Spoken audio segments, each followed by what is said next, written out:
Selamat pagi semuanya. Tema kita adalah apa? Kita ucapkan bersama tema kita ya. 1, 2, 3. Guyub, rukun, seduluran. Dan dasarnya adalah Mazmur 133 ayatnya yang pertama. Sungguh alangkah baiknya dan indahnya apabila saudara-saudara diam bersama dengan rukun. Bapak Ibu, saudara-saudara, adik-adik, anak-anak yang dikasihi oleh Tuhan Yesus Kristus, di Timur Tengah atau budaya Timur Tengah, termasuk di antara bangsa Israel, itu tradisi berkeluarganya itu ngumpul. Jadi tanah mereka kan sudah dibagi itu 12 suku. Lalu suku-suku itu menempati tanah masing-masing. Nah, sehingga mereka itu selalu hidup berkumpul di tanah nenek moyang mereka itu. Jadi mereka nggak punya tradisi jual tanah. Makanya ada banyak kisah di mana orang mempertahankan tidak mau jual tanahnya. Nah, jadi kalau di keluarga itu ada yang menikah, lalu dia akan membuat rumah di samping, di belakang, di depan. Jadi tidak jauh dari rumah keluarganya. Nah, sedangkan ladang atau pertanian atau tempat peternakan mereka itu berada jauh dari rumah mereka. Jadi yang terjadi apa? Bisa dibayangkan. Kalau keluarga itu ngumpul begitu ya, rumahnya dekat-dekat, terus setiap hari berantem, kira-kira seperti apa perasaannya? Heboh. Nah, Mas Kakak ini ngumpul nih. Mas Kakak, Mbak Nona, Mbak Rita itu kan ngumpul serumah ya. Bayangkan kalau mereka nggak rukun gitu ya. Itu kan nyiksa sekali ya. Tinggal di rumah yang sama atau di kebun yang sama, di pekarangan yang sama, tapi nggak rukun. Jadi ketemu saudara malah kayak ketemu musuh. Nah, persoalan mereka adalah meskipun mereka itu rumahnya dekat-dekat, tinggalnya berkumpul di pekarangan yang sama, tapi mereka itu tidak setiap hari ketemu. Karena apa? Karena yang bertani mereka harus pergi ke ladangnya. Nah, disebut ladang itu karena apa? Kalau kebun itu biasanya dekat dengan rumah, tapi kalau ladang itu jauh dari rumah. Kalau di kampung terasa ya, kebun ini bisa pekarangan rumah itu namanya kebun. Nek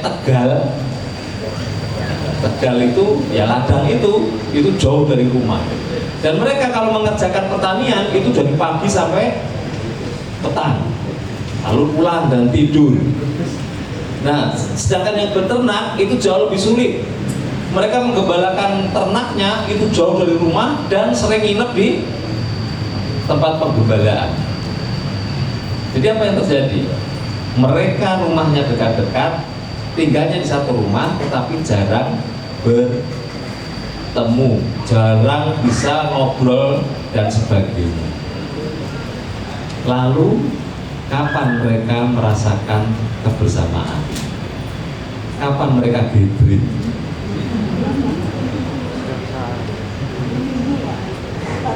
Gathering mereka itu saat sama-sama pergi ke, tahu nggak? Kalau merayakan Paskah di mana? Ke Bait Suci. Dan Bait Suci itu adanya di bukit apa? Di gunung Sion. Nah, Daud itu cerdas sekali. Dia melihat, wah kalau apa namanya gaya hidup warga negaraku seperti ini, tinggal rumahnya sih dekat-dekat, tapi mereka sibuk dengan pekerjaan sehari-hari mereka, maka harus ada saat di mana mereka merasakan kebersamaan. Caranya, Daud mengarang namanya Mazmur Ziarah.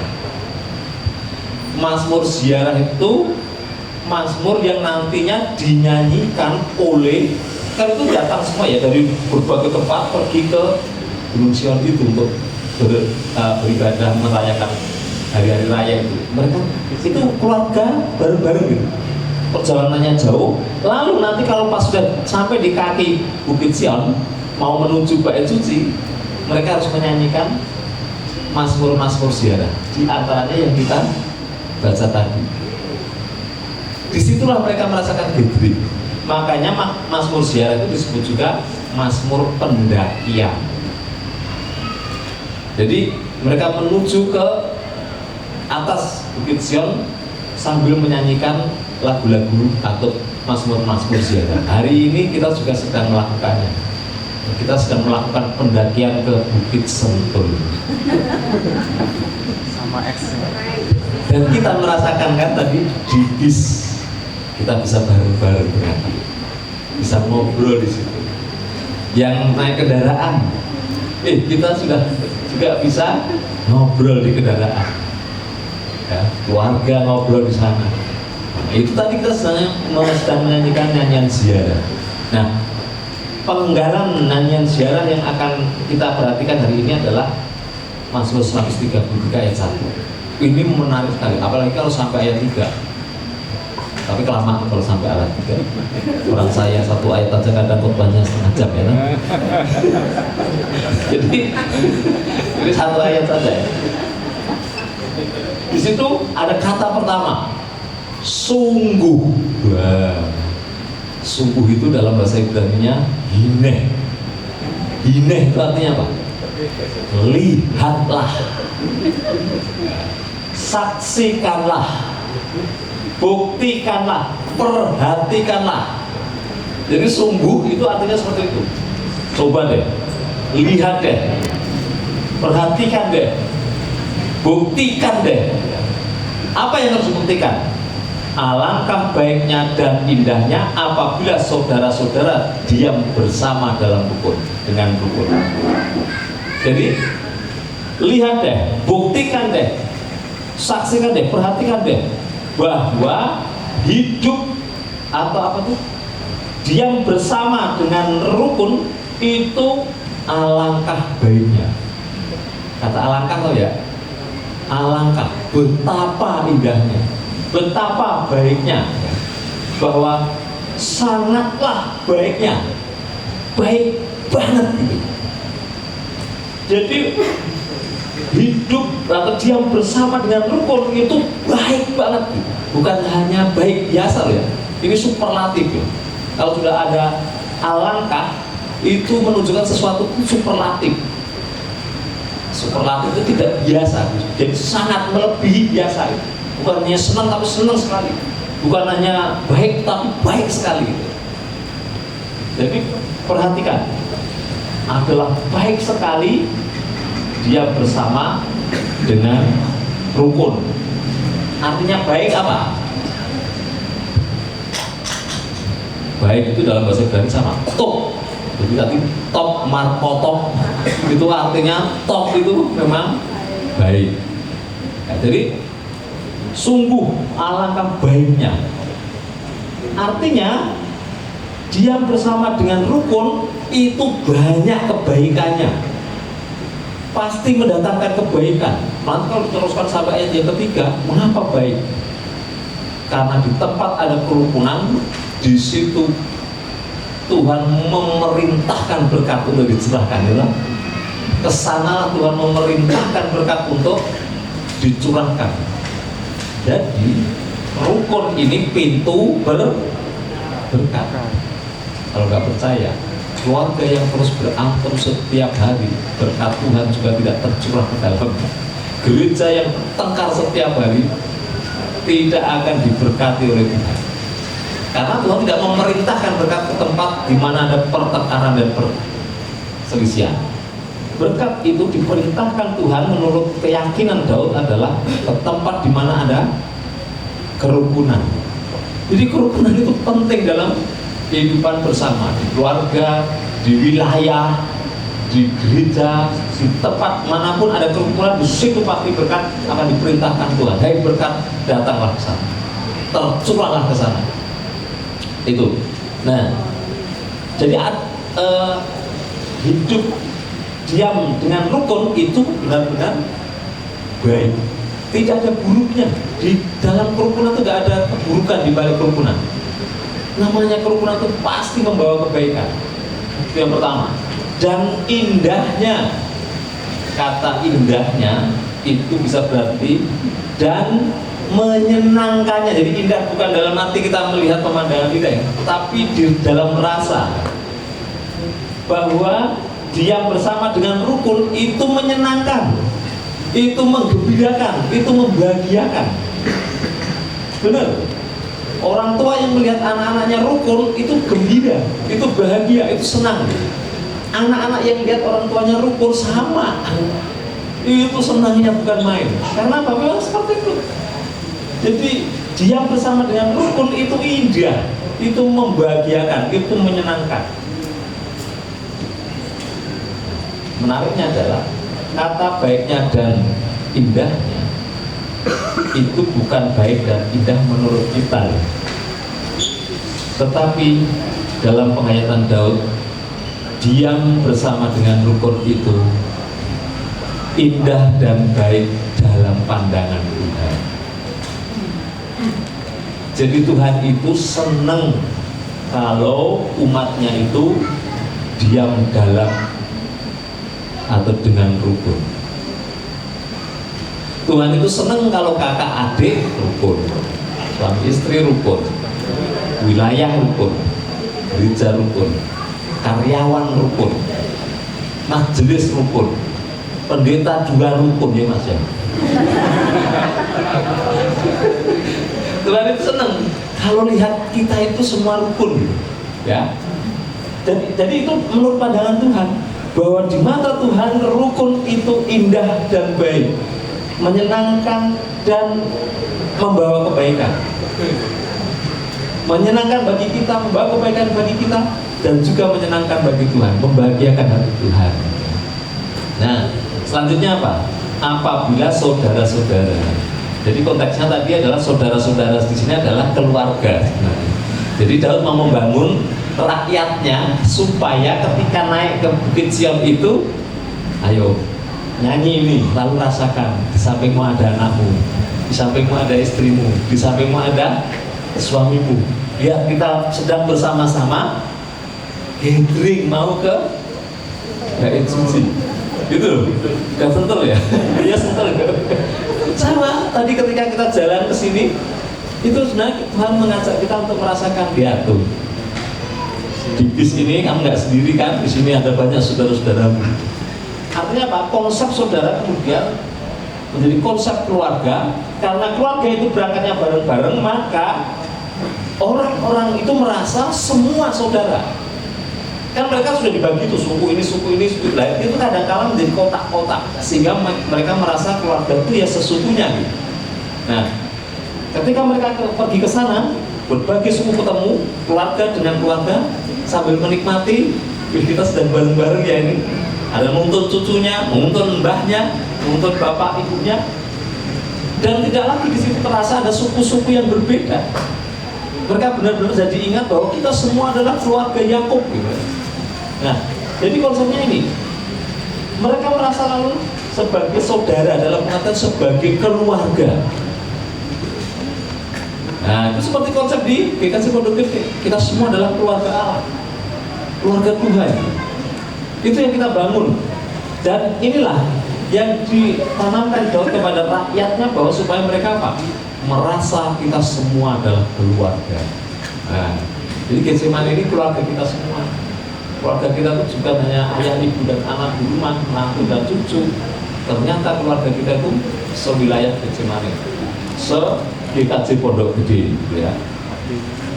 Nah, kemudian diam bersama dengan rukun.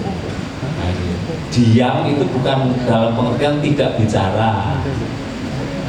Neng ngomong bareng, neng meneng. Soalnya neng ngomong tidak rukun ya kan. Setiap bicara malah berantem, jadi lalu diem-dieman aja di rumah. Ya, di sini biar gak berantem. Pak Martam dan Bu Eva kalau di rumah diem-dieman pasti rukun.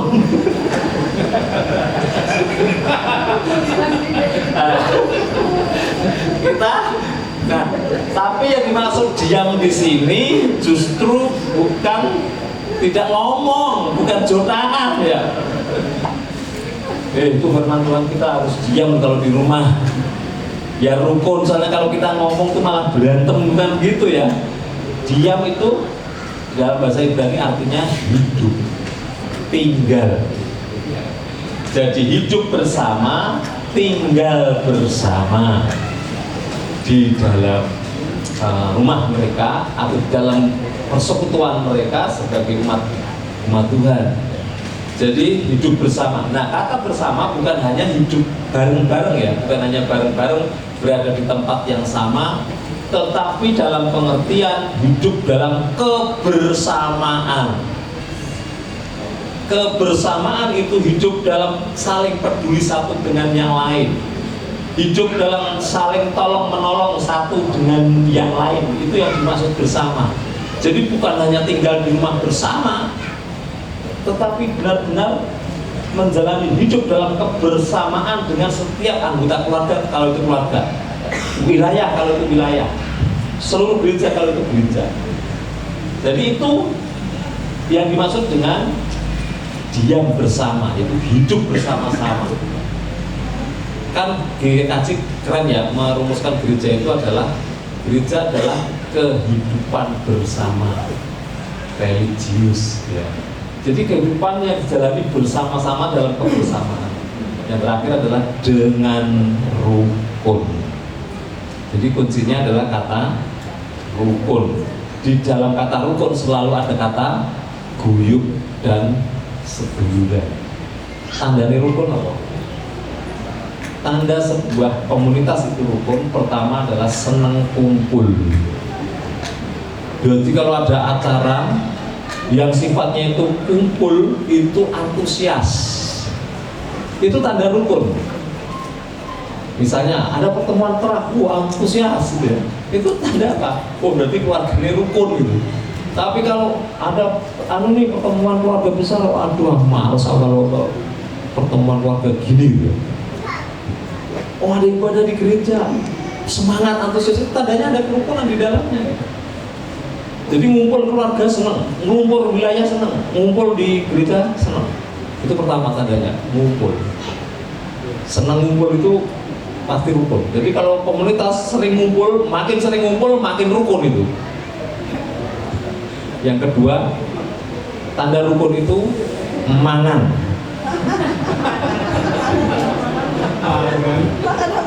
Tahu yang mana ya? Makan. Madius itu ngumpul mangan. Itu rukun. Gitu. Ya benar. Mereka mengukur sebuah komunitas rukun atau tidak itu selain ngumpul adalah mangan. Mengapa ada perjamuan kudus? Mengapa dalam perjamuan kudus ada penjelasannya kan? Perjamuan kudus mengingatkan kita bahwa kita semua adalah anggota keluarga Allah. Dari mana dilihatnya? Dari makan roti dan minum. Kok bisa makan untuk ukuran rukun? Kalau jenengan sedang bertengkar dengan salah satu anggota keluarga, kira-kira mangan semeja itu enak kan? Sate itu ya nggak ada rasanya, sambal itu nggak ada pedesnya. Kalau lagi nggak rukun, bener, gulai rasanya kayak air tawar, nggak bisa. Makanya tanda rukun itu memang makan, bisa makan bersama satu meja sambil ngobrol kesana kemari, senang hatinya, itu tandanya kita rukun. Jadi tandanya ya rukun itu senang ngumpul, senang makan, kemudian guyub. Guyub itu apa ya? Kompak. Jadi guyub itu artinya kompak ya. Jadi nggak masing-masing gitu ya. Hidupnya itu bareng-bareng kompak gitu. Kalau satu pengen apa itu yang lain mendukung gitu. Jadi tidak berjuang sendiri-sendiri di rumah. Misalnya salah satu anggota keluarga mau menghadapi ujian, maka semua mendoakan yang satu yang mau menghadapi ujian. Ya, didoakan bersama, didukung, ayo semangat dan sebagainya. Satu mau menikah, yang lain bingung, mendukung, ikut mikir bagaimana caranya. Apalagi satu mau cari kerja, yang lain turut mendukung, mau cari informasi ada nggak lowongan di tempatmu dan sebagainya. Itu namanya guyub-guyub itu kompak. Jadi apa yang menjadi tujuan salah satu anggota dari komunitas itu mendapat dukungan dari yang lain. Jadi tidak ini, misalnya Mas Dani mau menikah, wow, kecemane ribut sendiri. Maksudnya ribut itu kapan ya? Kapan itu? Di mana? Jam berapa gitu ya? Ya, nanti di gereja Mas Dani menikah, semua warga kecemane datang, di bestornya datang, di ibadahnya datang, di resepsinya datang, diundang nggak diundang datang. Kan gitu ya. Maksudnya, jadi itu namanya guyub, itu artinya kompak, ya, kompak. Dan akhirnya seduluran itu artinya ya persaudaraan, seperti sebuah keluarga, seperti family ya, yang happy family ya, yang merasakan atau merasakan hubungan seperti ada aliran darah yang sama di dalam diri kita. Jadi bukankah keluarga itu terikat karena ikatan darah? Nah, gereja diikat juga oleh ikatan darah Kristus.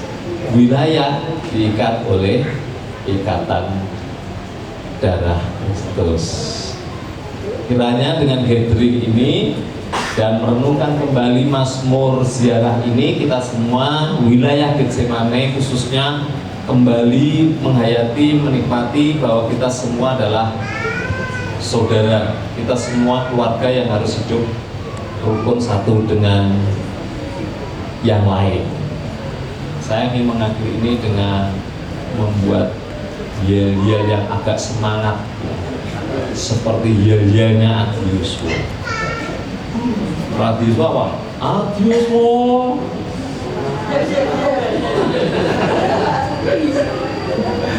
Nah sekarang gini, saya akan mengucapkan Getsemane gitu ya. Nanti Bapak Ibu guru gitu ya. Getsemane rukun, Getsemane seduluran.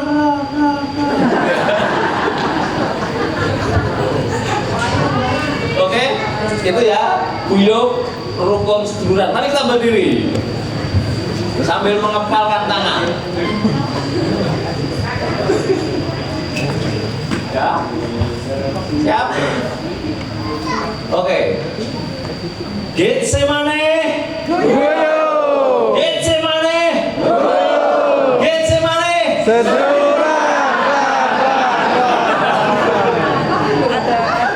sekali lagi, Getsemane, Getsemane, Getsemane. Maksudnya itu supaya menggema terus ya, sampai kapanpun kita guyub rukun dan seduluran. Gusti berkahi, silakan duduk kembali. Mari kita berdoa.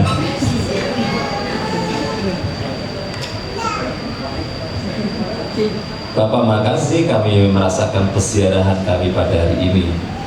Kami menapaki jalan menanjak ke tempat ini sambil menghayati kami punya waktu bersama dengan orang-orang yang kami kasihi, baik keluarga maupun saudara-saudara di wilayah Getsemane ini. Terima kasih kami boleh melihat kembali bahwa benar apa yang dikatakan Mazmur ini, bahwa adalah sungguh baik. Nah, kami telah melihat dan menyaksikan, membuktikan kerukunan itu selalu baik, membawa kebaikan, bahwa kerukunan itu selalu indah karena membawa keindahan dalam hati kami, kebahagiaan, rasa senang dan sukacita di dalam jiwa kami. Kami juga sungguh merasakan bahwa persaudaraan kami di dalam Tuhan adalah persaudaraan sebagai keluarga Tuhan yang telah mengikat kami dalam persekutuan atau aliran darah Kristus. Kami bersyukur mengingatkan kepada kami semua supaya bisa menikmati, mensyukuri, dan membangun kerukunan hidup dimanapun kami berada, dalam keluarga kami, dalam wilayah ini, maupun dalam kami bergereja. Tuhan makasih, tolonglah kami supaya kami senantiasa bisa membangun dan menjalani kehidupan bersama-sama dalam kebersamaan, dalam keguyuban, kerukunan sebagai keluarga di dalam Tuhan. Sertailah kami ya Tuhan dalam acara hari ini, dan biar supaya nanti kami kembali dari tempat ini, kami disegarkan kembali semangat kami menjalani kebersamaan hidup, menikmati perjalanan pulang sambil bercakap, bercanda, dan menikmati kehadiran orang-orang yang kami kasihi. Dalam nama Tuhan kami Yesus Kristus, kami bersyukur untuk gathering ini. Amin.